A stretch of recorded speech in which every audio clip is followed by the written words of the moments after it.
সুপ্রিয় দর্শক, আধুনিক পদ্ধতিতে কিভাবে পেঁপে চাষ করলে পেঁপের আকার হবে অনেক বড়, গাছ হবে ছোট, প্রচুর পরিমাণে পেঁপের ফলন আসবে।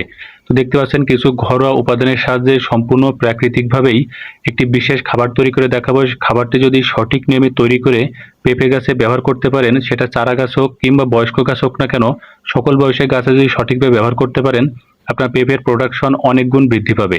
এবং সেই সাথে বিশেষ কিছু পরিচর্যা দেখিয়ে দেবো, যে পরিচর্যাগুলো যদি করেন পেঁপে গাছে যেমন প্রচুর ফুল আসবে, সেই সাথে পেঁপের সাইজ হবে স্বাভাবিকের তুলনায় অনেক বেশি বড় এবং অনেক সুন্দর। তা আসলে আমরা দেখি কিভাবে তৈরি করবেন। তার জন্য প্রথমেই এরকম মাটির তৈরি যে কোনো একটি বড় পাত্র বা প্লাস্টিকের পাত্র নিয়ে নিন। তারপর নিতে হবে ঠিক 3 থেকে 4টি পাকা কলা।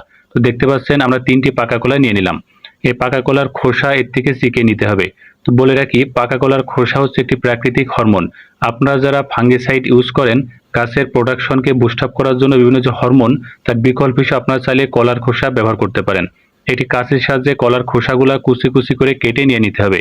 চেষ্টা করবেন যতটুকু সম্ভব ছোট ছোট করে কাটার জন্য। তো দেখতে পাচ্ছেন আমরা 3টা পাকা কলার খোসা কেটে নিলাম। এরপর নিতে হবে 2টি উপাদান। প্রথমে থাকছে যে কোনো 2 থেকে 3টি পাকা মরিচ এবং সেই সাথে কিছু পরিমাণে দেশি নিম গাছের পাতা। প্রথমে নিম গাছের পাতা হাতের সাহায্যে আলাদা করে নিতে হবে ডাঁটা থেকে। দেশি নিম গাছের পাতা একটি প্রাকৃতিক কীটনাশক হিসেবে কাজ করে। গাছের যে কোনো পোকামাকড় রোধ করতে কোনো কীটনাশকের বিকল্প হিসেবে আপনি অবশ্যই দেশি নিম গাছের পাতার নির্যাসটি ব্যবহার করতে পারেন।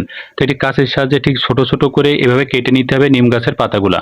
আপনাদের একটা সমস্যা দেখিয়ে দিই। তো একটা দেখতে পাচ্ছেন এই যে পেঁপে গাছে প্রচুর পরিমাণে দেখতে পাচ্ছেন পেঁপে ধরেছে, কিন্তু এই বর্তমানে বর্ষাকালীন সময়ের কারণে এই পেঁপে গাছে দেখতে পাচ্ছেন এই যে সাদা সাদা হোয়াইট স্পট ডিজিজের আক্রান্ত হচ্ছে। এই আক্রান্ত হওয়ার কারণে পেঁপের কোয়ালিটি নষ্ট হয়। সাধারণত পেঁপের উপরে সাদা সাদা এরকম ছোপ ছোপ দাগ পড়ার জন্য পেঁপের কোয়ালিটি খারাপ হয়, ফলে পেঁপে ভালো দামে বিক্রি হয় না। তার জন্য 2 থেকে 3টি পাকা মরিচ নিয়ে নিতে হবে। আপনারা চাইলে পাকা মরিচ পানির সাথে গুলিয়ে গাছে স্প্রে করতে পারেন। তো আমরা সার হিসাবে ব্যবহার করব। তাই আমরা 2টি পাকা মরিচ নিয়ে কাঁচির সাহায্যে ছোট ছোট করে কেটে নিচ্ছি। এটা আমরা একসাথে ভালো করে মিশিয়ে সুন্দর একটি খাবার তৈরি করব গাছের জন্য, যা পেঁপে গাছের প্রোডাকশনকে বাড়িয়ে দিবে। তো এর ভিতরে আমরা ব্যবহার করব কিছু পরিমাণে শুকনো গোবর সার। আপনারা জানেন গরুর গোবর পচিয়ে যে গোবর সার তৈরি করা হয়, এটা গাছের জন্য প্রাকৃতিক সার হিসেবে কাজ করে। তো আপনারা যদি গোবর সার জোগাড় করতে না পারেন, বিকল্প হিসেবে ভার্মি কম্পোস্ট ব্যবহার করতে পারেন। তো আমরা 1 মুষ্টি পরিমাণে শুকনো গোবর সার মিশিয়ে ভালো করে এটি একসাথে মিশিয়ে দিলাম। এর ভিতরে নিতে হবে কিছু পরিমাণে পানি। পানি কতটুকু ব্যবহার করবেন, চেষ্টা করবেন এই যে উপাদানগুলো যাতে পানির ভিতরে তলিয়ে থাকে, তবে খুব বেশি পানি ব্যবহার করার কোনো দরকার নেই। তারপর একটি শক্ত কাঠির সাহায্যে নাড়াচাড়া করে ভালো করে এটি মিশিয়ে ফেলুন পানির সাথে। এখন আপনাদেরকে একটা বিশেষ পদ্ধতি দেখাবো, যে পদ্ধতিটা অবশ্যই অ্যাপ্লাই করবেন। তার জন্য নিতে হবে একটি বড় সাইজের পলিব্যাগ। তো পলিব্যাগটি আমরা নিয়ে নিলাম। খেয়াল করবেন এটা যেন কোনো ক্রমেই ছিদ্র না হয়। তারপরে এই যে মাটির পাত্রটি পলিব্যাগের উপরে সাবধানতার সাথে এবার ভিতরে ঢুকে ফেলুন। এটাকে বলে ব্যাকটেরিয়াল ফার্মেন্টেশন প্রসেস, অর্থাৎ গাজন পদ্ধতি। এই গাজন পদ্ধতি ব্যবহার করলে প্রত্যেকটা উপাদান পানির সাথে সহজেই মিশে সুন্দর করে পচে একটি অর্গানিক ফার্টিলাইজারে পরিণত হবে। এই খাবারটি মূলত আমরা পেঁপে গাছে ব্যবহার করব। ঠিক এভাবে ভালো করে মুড়ে নিতে হবে। তারপরে দেখতে পাচ্ছেন এটি একটি জায়গায় রেখে দেবো। তো মাটির নিচে গর্ত করে আপনার 3 সপ্তাহ রাখতে পারেন, অথবা খাটের নিচে বা ঘরের যে কোনো একটি জায়গায় 3 সপ্তাহ যদি রেখে দেন, এটা পচে সুন্দর একটি অর্গানিক ফার্টিলাইজারে পরিণত হবে। এই খাবারটি পেঁপে গাছে সুন্দর করে ব্যবহার করতে হবে। এটা গাছের চারপাশে ভালো করে আগাছা পরিষ্কার করে ভালো করে খুঁড়ে নেবেন মাটিটি, তারপরে গাছের চারপাশে ব্যবহার করবেন। পর্যাপ্ত পরিমাণে পানি গাছের চারপাশে ছিটিয়ে দিবেন। এইভাবে যদি খাবারটি সঠিকভাবে ব্যবহার করেন, নিশ্চিতভাবে বলছি পেঁপে গাছের প্রচুর পেঁপে ধরবে, প্রচুর ফুল আসবে। তো সুপ্রিয় দর্শকের পাশাপাশি আপনাদেরকে আরো কিছু বিশেষ পদ্ধতি দেখানোর চেষ্টা করছি। উচ্চ ফলনশীল পেঁপের জাত যেমন বাবু পেঁপে, শাহী পেঁপে, রেড লেডি বা গ্রিন লেডি জাতের যে কোনো পেঁপের চারা সংগ্রহ করবেন। তারপরে সাপলের সাহায্যে এরকম একটি অগভীর গর্ত তৈরি করে নিতে হবে। তার ভিতরে প্রথমে ব্যবহার করব কিছু পরিমাণে সবজি বা তরিতরকারি খোসা। তো রান্নার পরে যে তরিতরকারি খোসা থাকে কিছুটা সংগ্রহ করে এই গর্তের ভিতরে ব্যবহার করুন। এটা পচে সুন্দর একটি সার তৈরি হবে। এরপর দিতে হবে যে কোনো গাছের সবুজ অংশ, পাতা, লতা পাতা যে কোনো কিছু হতে পারে, অর্থাৎ এটি পচে সবুজ সার হিসেবে গাছের জন্য কাজ করবে।